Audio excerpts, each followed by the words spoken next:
Hello, my dear viewers. Welcome back to another new video of the class. তোমরা ইতিমধ্যে জেনে গেছো যে West Bengal school service commission, যেটা বর্তমানে এসএলএসটি নামে পরিচিত, তার নন টিচিং স্টাফ অর্থাৎ গ্রুপ সি এবং গ্রুপ ডি এর কিন্তু ফর্ম ফিল আপ শুরু হয়ে গেছে আজকে থেকে, এবং তার পরীক্ষা খুব সম্ভবত ডিসেম্বর মাসে। তো সেই পরীক্ষার গ্রুপ সি এর জন্য যে পরীক্ষাটি হবে সেখানে কিন্তু ইংলিশ বিষয় থাকবে। তো ইংলিশের মধ্যে একটা ইম্পর্টেন্ট জায়গা যেখান থেকে বারবার কোশ্চেন আসে সেটা হচ্ছে ইরর কারেকশন এবং সেই সঙ্গে সেন্টেন্স ইমপ্রুভমেন্ট। তো ইরর কারেকশন এবং সেন্টেন্স ইমপ্রুভমেন্ট, সেটার জন্য আমরা একটা সিরিজ শুরু করেছি যেটার নাম আমি রেখেছি T10 সিরিজ, যার আজকে second class. First class already আমরা করে নিয়েছি নাউনের উপর, এবং এই T10 সিরিজ যে রয়েছে সেখানে টপ 10টা কনসেপ্ট আমরা শিখব উইথ এক্সাম্পল। তো আজকে তার দ্বিতীয় ক্লাস রয়েছে কিসের উপর? তোমরা অলরেডি বুঝতে পেরেছো, প্রোনাউনের উপর। ফার্স্ট ক্লাস কিন্তু আমরা নাউনের উপর করে নিয়েছি। তো যারা চ্যানেলে নতুন তাদেরকে সবার প্রথম যেটা রিকোয়েস্ট করব যে এই যে ক্লাসগুলো সেগুলো রেগুলার পেতে চ্যানেলটিকে তোমরা সাবস্ক্রাইব করে নাও, আর যেটা বেল বাটন রয়েছে সেটাকে অল করে দাও, যাতে ক্লাসের যে নোটিফিকেশন তোমরা দ্রুত পেতে পারো। আর প্রথম ক্লাস যারা করোনি তারা অবশ্যই নাউন ক্লাসটি করো, এবং আজকের যে ক্লাস সেটা প্রোনাউনের উপর। তো চলো আমরা প্রোনাউন চ্যাপ্টারটা দেখি এবং কনসেপ্টগুলো শিখে নিই, টপ 10টা কনসেপ্ট। ফার্স্ট স্লাইডে কী রয়েছে দেখো, she hates everybody and everything who reminds her of her mistakes. তো এখানে যে প্রথম যে কনসেপ্টটা আমরা শিখব, আমরা প্রথমে কনসেপ্ট শিখব, তারপর অটোমেটিক্যালি তোমরা বুঝতে পারবে যে কোন জায়গাটায় ভুল রয়েছে। দেখো, রিলেটিভ প্রোনাউন যে রয়েছে, relative pronoun. So relative pronoun, এই রিলেটিভ প্রোনাউন, অনেক ধরনের রিলেটিভ প্রোনাউন রয়েছে, মানে অনেকগুলো রিলেটিভ প্রোনাউন রয়েছে। তার মধ্যে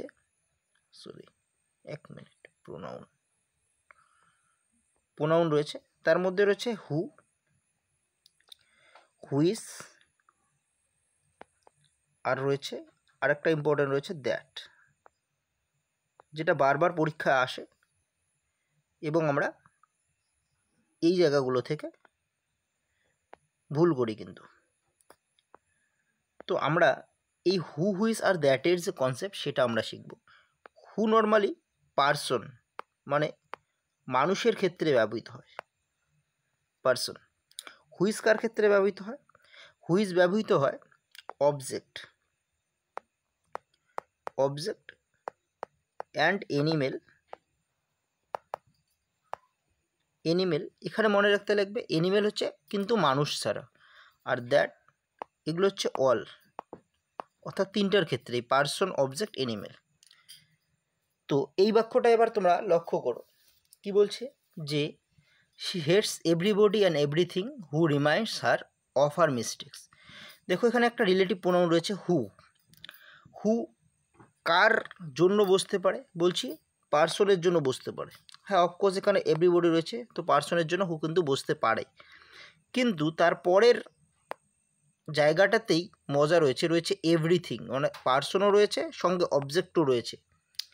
তো পার্সন এবং অবজেক্ট দুটো একসঙ্গে রয়েছে, তো পার্সনও বসতে লাগবে, অবজেক্টও বসতে পারে। এরকম কোন ধরনের রিলেটিভ প্রোনাউন আমরা ইউজ করি, মানে কোন রিলেটিভ প্রোনাউন ইউজ করি তিনটার মধ্যে? হু, হুইস না দ্যাট?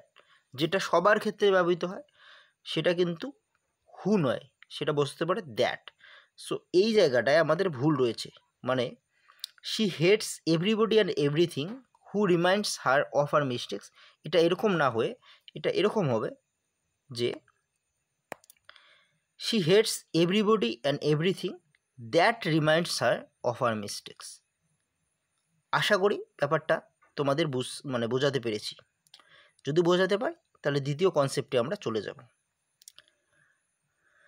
দ্বিতীয় যে কনসেপ্ট সেটা আমরা কনসেপ্ট প্রথমে দেখব, তারপর আমরা এরর কারেকশন দেখছি।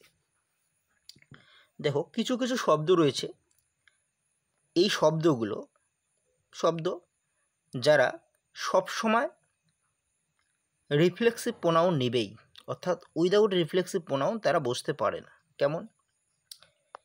Introduce,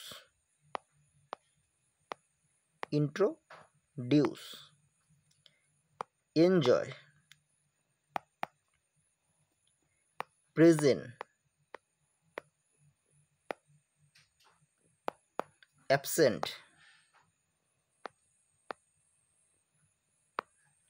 introduce, enjoy, present, absent, avail,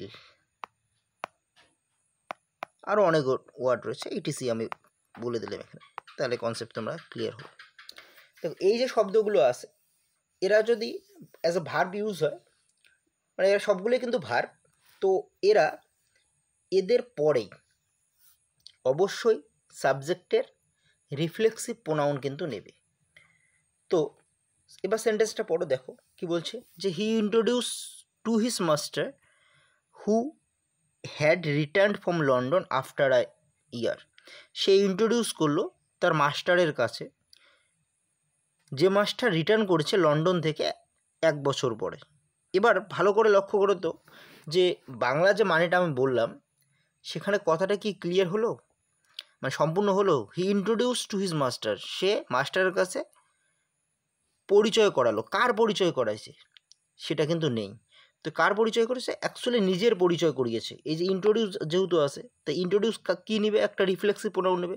কার রিফ্লেক্সিভ প্রোনাউন? এই যে সাবজেক্টটা রয়েছে তার রিফ্লেক্সিভ প্রোনাউন। অর্থাৎ এখানে একটা জিনিস মিসিং রয়েছে। কি মিসিং রয়েছে? হিমসেলফ। তার মানে সঠিক বাক্যটা কী হয়ে যাবে? He introduce himself to his master who had return from London after a year. তাহলে এই যে শব্দগুলো আছে, শব্দগুলো ইম্পর্ট্যান্ট, তোমরা লিখে নিতে পারো।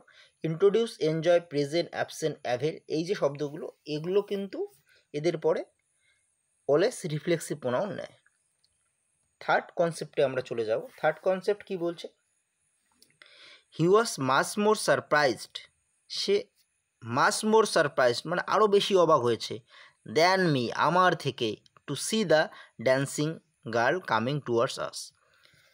তো কাকে দেখে? সেই ড্যান্সিং গার্লটাকে দেখে যে আমাদের দিকে আসে। তো আমরা দেখছি যে অ্যাকচুয়ালি নাউন বা প্রোনাউন যেটা হয় তার 3টে কেস হয়: subjective case, objective case and possessive case. তো এখানে ভুল রয়েছে অবজেক্টিভ কেস থেকে। অবজেক্টিভ কেস এই জায়গাটায় ভুল রয়েছে। কি ভুল রয়েছে? অ্যাকচুয়ালি ব্যাপারটা কী হয় আমি তোমাদের বলে দিই, যে আমরা যখন কারো তুলনা করি, যদি সাবজেক্টের সঙ্গে সাবজেক্টের তুলনা হয় তাহলে সাবজেক্টই বসবে, অবজেক্ট বসবে না। মানে দ্যানের পরে আমি বলছি, এই যে দ্যান যে আছে, কারোর সঙ্গে তুলনা হচ্ছে, হিয়ের সঙ্গে কার তুলনা হচ্ছে? মিয়ের তুলনা হচ্ছে।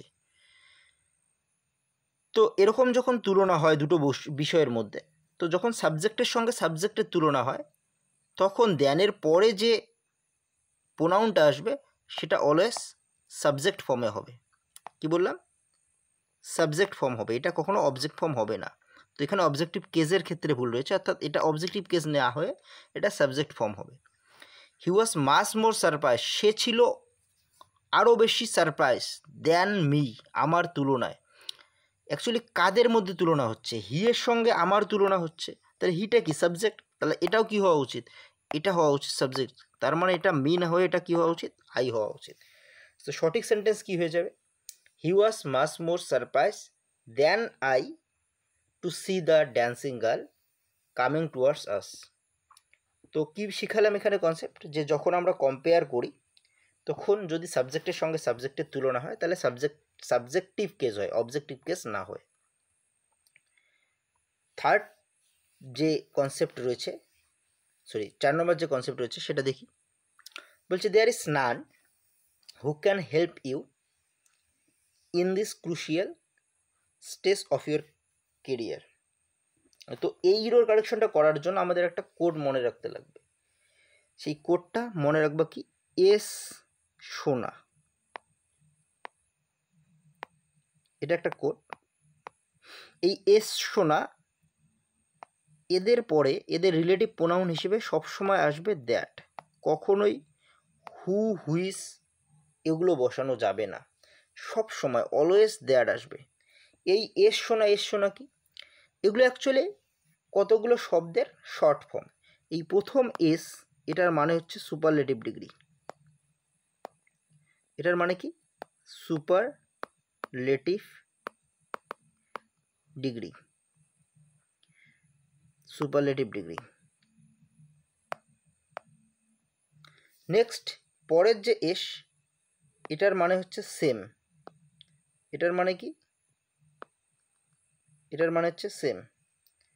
এই ও, এই ও এর মানে কি, ও এর মানে হচ্ছে অনলি। নেক্সট এই এন, এই এন এর মানে কি, এন এর মানে হচ্ছে নান। অ্যান্ড ফাইনালি রয়েছে এ, এই এর মানে কি, এর মানে হচ্ছে অল। এই শব্দগুলো যদি থাকে সেন্টেন্সের মধ্যে এবং তাদের পরে যদি তাদের জন্য রিলেটিভ প্রোনাউন বসে, তাহলে অফকোর্স সেই রিলেটিভ প্রোনাউনটা হবে দ্যাট হবে, অন্য কোনো রিলেটিভ প্রোনাউন বসানো যাবে না। এবার সেন্টেন্সে লক্ষ্য করো, তোমরা নিশ্চয়ই ভুলটা ধরতে পাবে। দেয়ার ইজ নান, দেখো নান রয়েছে, আমি বলছিলাম এন মানে নান, এই নান। তো নানের ক্ষেত্রে বলছে হু ক্যান হেল্প ইউ, এই হুটা কার জন্য বসছে, নানের জন্য। অ্যাকচুয়ালি যদি নান থাকে, নানের পরিবর্তে হু বসানো যাবে না, রিলেটিভ প্রোনাউন হু বসানো যাবে না। তো হু এর বদলে আমাদের কি বসাতে হবে, দ্যাট বসাতে হবে। সো সঠিক সেন্টেন্স কি হয়ে যাবে, there is none that can help you in this crucial stage of your career. এটা কিন্তু খুব সুন্দর একটা নিয়ম। তো 5 নম্বর কি বলছে, you and I have done your duty. তো এটা আসছে কোন জায়গা থেকে, এটা হচ্ছে পজেসিভ কেস থেকে। পজেসিভ কেস, পজেসিভ কেস কি, পজেসিভ কেস হচ্ছে অধিকার বোঝাতে পজেসিভ কেস বসে। তো অধিকার বোঝাতে এবার যখনই পজেসিভ কেস হবে, তখন পজেসিভ কেসের ক্ষেত্রে আমাদের একটা কোনো কিছুর একটা ইন্ডিকেশন দেওয়া থাকবে যে কার পজেসিভ কেস হবে। নর্মালি কি হয়, যে বাক্যে যদি অন্য কোনো প্রোনাউন থাকে, মানে পজেসিভ প্রোনাউন ছাড়া অন্য কোনো প্রোনাউন থাকে, তাদের পজেসিভ কেস হবে। তো এই বাক্যটার ক্ষেত্রে এবার ভালো করে লক্ষ্য করো, পজেসিভ প্রোনাউন কোনটা, ইউর। পজেসিভ প্রোনাউন ছাড়া আর কি কি প্রোনাউন আছে, একটা হচ্ছে ইউ আর একটা হচ্ছে আই। এবার আমরা বাংলা মানে বোঝার চেষ্টা করি। ইউ অ্যান্ড আই, তুমি এবং আমি, হ্যাভ ডান করেছি কি, ইউর ডিউটি, তোমাদের কাজ করেছি।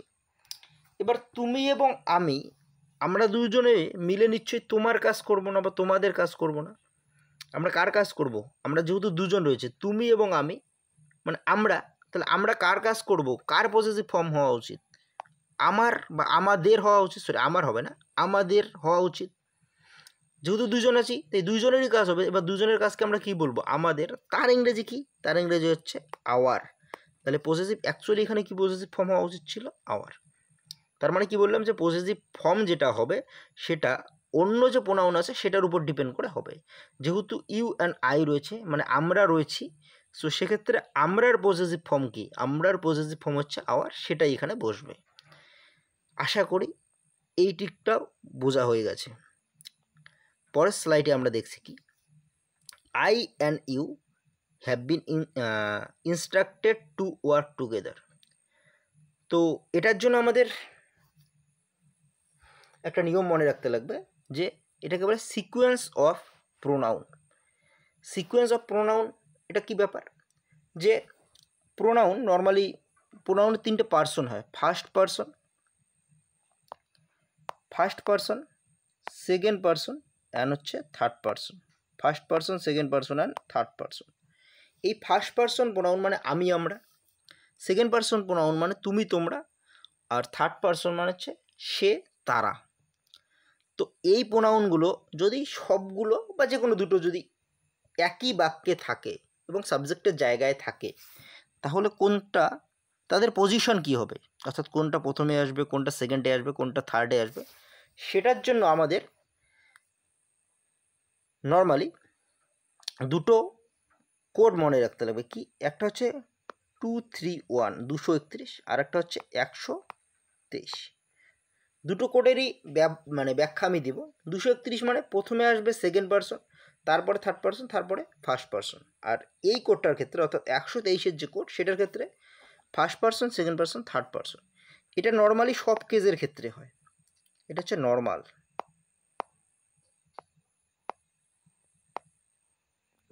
এবার যদি নর্মাল না হয়ে কি হয়,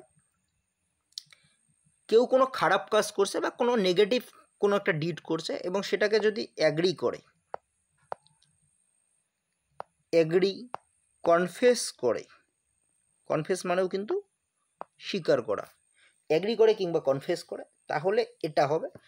আর যদি অ্যাগ্রি বা কনসেপ্ট না হয়, অন্য কিছু হবে, নর্মাল কিছু হয়, তাহলে হচ্ছে 231 হবে। এবার দেখো, I and you have been instructed to work together. আমি এবং তুমি, আমাদের দুজনকে ইনস্ট্রাকশন দেওয়া হয়েছিল, কেউ একটা ইনস্ট্রাক্টেড আমাদের করেছিল টু ওয়ার্ক টুগেদার, আমাদের একসঙ্গে কাজ করতে। তো এখানে কোনো নেগেটিভ সেন্স রয়েছে বা নেগেটিভ কোনো কাজ রয়েছে যে নেগেটিভ কাজের জন্য তারা অ্যাগ্রি করছে বা কনফেস করছে, এরকম আছে? এরকম নিশ্চয়ই নেই। তাহলে এখানে কোন নিয়মটা হবে? এখানে হবে 231-এর নিয়মটা। তার মানে প্রথমে আসবে সেকেন্ড পার্সন, তারপরে থার্ড পার্সন, তারপরে ফার্স্ট পার্সন। তাহলে এখানে দেখো প্রথমেই কি করছে, ফার্স্ট পার্সনকে নিয়ে গেছে, আইকে নিয়ে গেছে, তার মানে এই জায়গাটায় ভুল আছে। সো সঠিক কি হবে? সঠিক হবে you and I, and I. তো সঠিক বাক্য এরকম হবে যে you and I have been instructed to work together. পরের স্লাইডে যাচ্ছি। পরের স্লাইডে দেখো কি রয়েছে, বলছে when one hears of the accident about the plane crash he feels very sorry. দেখো, যখন সাবজেক্ট হিসেবে ওয়ান থাকে, এটা একটা কনসেপ্ট আছে যে যখন সাবজেক্ট হিসেবে ওয়ান থাকে তখন মনে রাখবা এর কোনো পার্সন হয় না। তার মানে ফার্স্ট পার্সনে যেমন আমি, আমরা, তুমি, তোমরা, থার্ড পার্সনে হি, সি এগুলো হয়, এগুলো এর ক্ষেত্রে এর কোনো, প্রথমে মনে রাখবা এর কোনো পার্সন নেই। সবগুলোর ক্ষেত্রেই এ হচ্ছে ওয়ানই বসবে। First person, second person, third person সব ক্ষেত্রে এ কী বসবে? ওয়ানই বসবে। নেক্সট, এর পজেসিভ যে ফর্মটা আছে, এই পজেসিভ ফর্ম এর পজেসিভ ফর্ম কখনোই হিস কিংবা হার হবে না। কি হবে না? হিস কিংবা হার এটা হবে না। কি হবে? ওয়ান্স, ONE অ্যাপোস্ট্রোপিএস, ওয়ান্স হবে, এটা হবে। আর এর সাবজেক্টিভ ফর্ম তো বললাম যে ওয়ান হয়। আর এর রিফ্লেক্সিভ প্রোনাউন, এটাও মনে রাখতে লাগবে আমাদের। এর রিফ্লেক্সিভ প্রোনাউন,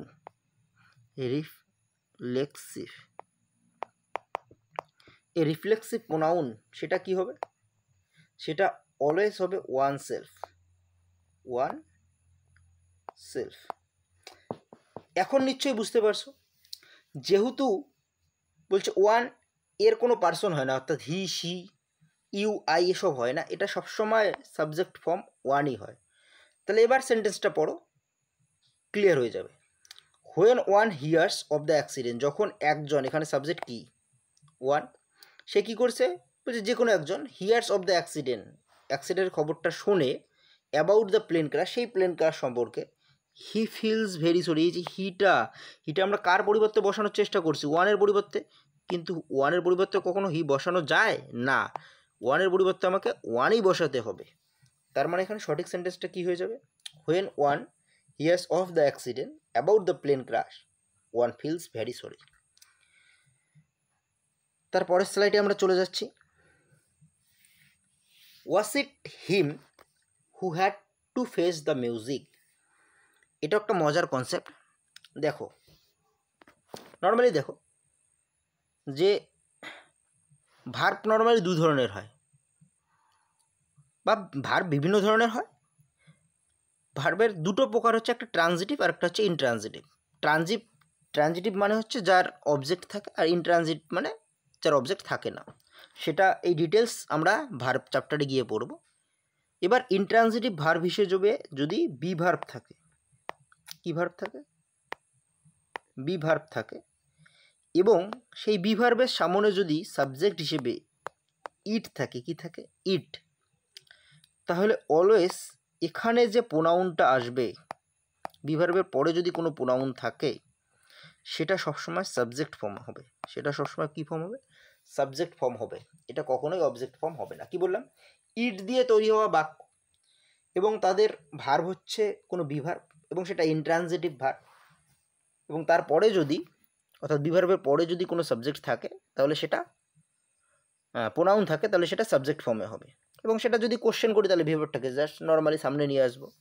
তো এখানে দেখো, এই যে ইড আছে, তার সামনে একটা ইনট্রানজিটিভ ভার্ব ওয়াস রয়েছে, এবং তারপরে একটা প্রোনাউন রয়েছে, সেটাকে হিম করছে এরা। তাহলে ওয়াস ইট হিম হয় না ওয়াস ইট হি হয়? নিয়ম বলছে ওয়াস ইট হি হয়, ওয়াস ইট হিম হয় না। তাহলে সঠিক সেন্টেন্স কী হয়ে যাবে? Was it he who had to face the music. Clear হচ্ছে কি হয় নাই? আশা করি ক্লিয়ার হয়ে গেছে। যদি না হয় আরেকবার বোঝাচ্ছি, যে বি ভার্ব যদি কোনো সেন্টেন্সে থাকে এবং যদি সাবজেক্ট হিসেবে ইট থাকে, এবং বি ভার্বের পরে যদি একটা প্রোনাউন থাকে, তাহলে সেই প্রোনাউনের সবসময় সাবজেক্ট ফর্ম হবে, কখনোই অবজেক্ট ফর্ম হবে না। তো এটা নর্মাল মানে অ্যাসার্টিভ সেন্টেন্সের ক্ষেত্রে। এবার এটাকে যদি আমরা কোশ্চেন করি, তাহলে কি বি ভার্বটাকে জাস্ট সামনে নিয়ে আসবো। তার মানে হচ্ছে ওয়াস ইট হিম হবে না হি হবে? হিম হবে নাকি হি হবে? অফকোর্স হি হবে, নট হিম। ক্লিয়ার হচ্ছে কি হয় নাই? আশা করি ক্লিয়ার হয়ে গেছে। চলো পরের কোশ্চেন আমরা দেখি। The prize was given to the girl hmm stood fast. তো এটা একটা কনসেপ্ট, যে হু যে আছে, হু হচ্ছে অ্যাজ এ সাবজেক্ট হিসেবে ইউজ হয়। হু হিসেবে কী হিসেবে ইউজ হয়? সাবজেক্ট হিসেবে। আর হুম যেটা আছে, সেটা কী হিসেবে ব্যবহৃত? এটা হচ্ছে অবজেক্ট।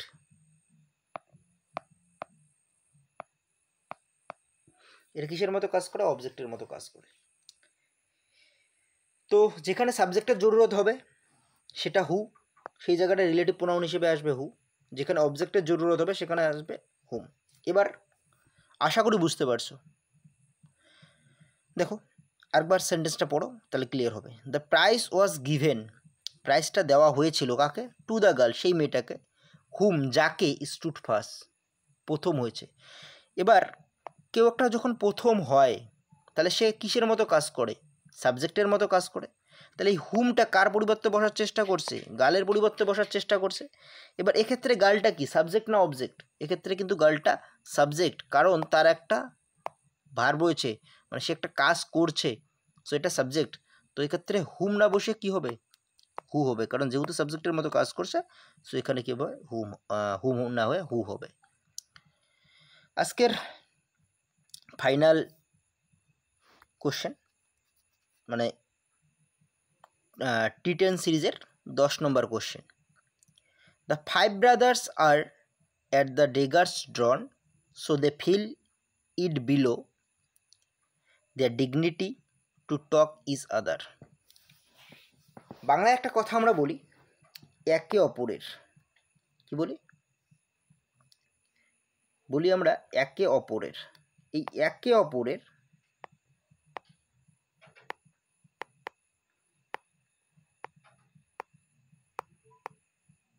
এই কথাটার ইংরেজিতে এটা দুটো টার্ম ইউজ হয়। একটা তো ইজ আদার, এটার মানে হচ্ছে একে অপরের। আরেকটা কি? আরেকটা হচ্ছে ওয়ান অ্যানাদার।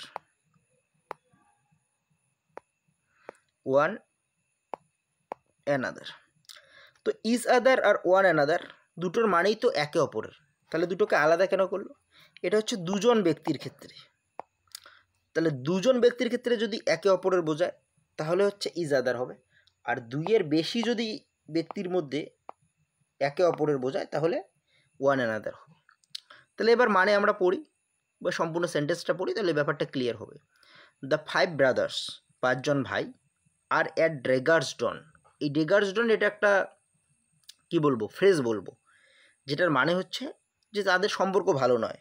ড্রেগার্সডন মানে চরম প্রতিদ্বন্দ্বী, এবং এতটাই প্রতিদ্বন্দ্বী সো সেই কারণে they feel it below their dignity.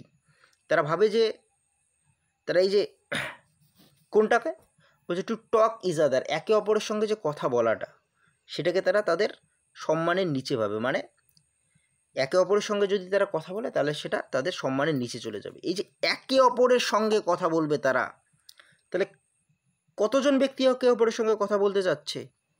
5 brothers, 5জন ব্যক্তি একে অপরের সঙ্গে কথা বলতে যাচ্ছে।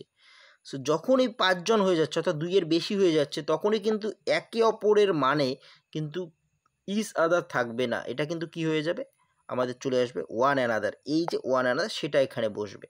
সো সঠিক সেন্টেন্স কী হয়ে যাবে, the 5 brothers are at daggers drawn so they feel it below their dignity to talk to one another. Clear হয়েছে? তো এই ছিল আজকের ক্লাস। যদি ক্লাসটি ভালো লাগে তাহলে অবশ্যই একটি লাইক দিয়ে যাবেন, আর ভিডিওটি শেয়ার করতে ভুলবে না। যারা চ্যানেলে নতুন তাদেরকে আবারও রিকোয়েস্ট করছি চ্যানেলটিকে সাবস্ক্রাইব করে রাখো এরকম ভিডিও পাওয়ার জন্য।